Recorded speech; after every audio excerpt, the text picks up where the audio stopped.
Welcome to the NC Spin After Spin. Additional comments from our panelists just available on our website. John Hood, what do you wish you had said last week, but you didn't? I mentioned briefly at the end of the show that Thom Tillis' re-election campaign in 2020 could be the deciding factor for control of the U.S. Senate, and I want to explain my math a little bit. I want to show my work. I got the right answer, but now I want to show my work on the test. And unfortunately, I crowded you out in That's time. okay. I didn't give you enough time. Well, there wasn't enough time, and here we go. So there are 53 Republicans right now in the U.S. Senate.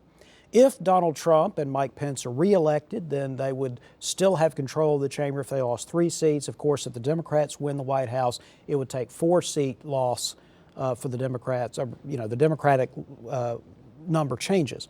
So we have 53 seats right now. Doug Jones, who's the Democrat from Alabama, unless the Republicans nominate Roy Moore again, in which case they deserve everything they're going to get. But that's looking. Well, I doubt it. I doubt him. No, I don't think he'll be the nominee. But if they nominate anybody other than Roy Moore, I think they will beat Doug Jones pretty easily in Alabama. So that gives them 54 seats. However, Republicans are in significant risk. Susan Collins in Maine, Cory Gardner in Colorado, Martha McSally in Arizona are all places that are toss-ups at best for the Republicans right now.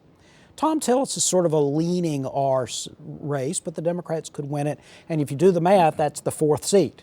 And that would, if the Republicans lost those 3, then Thom Tillis could be that deciding factor.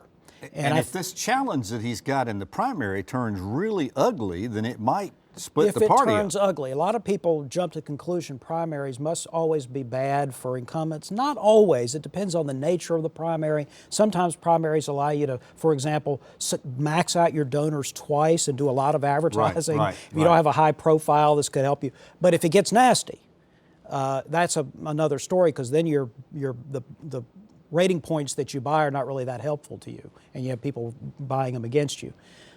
In this particular case, I don't think the primary challenges will succeed, but they are, Garland Tucker's, again, disclosure, friend of mine. I wish him well as a conservative.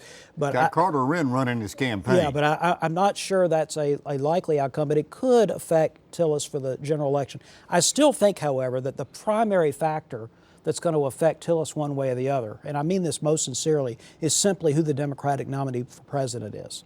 If it is Joe Biden, the Republicans are going to be competitive, are going to have trouble. Democrats are going to be competitive up and down the ballot.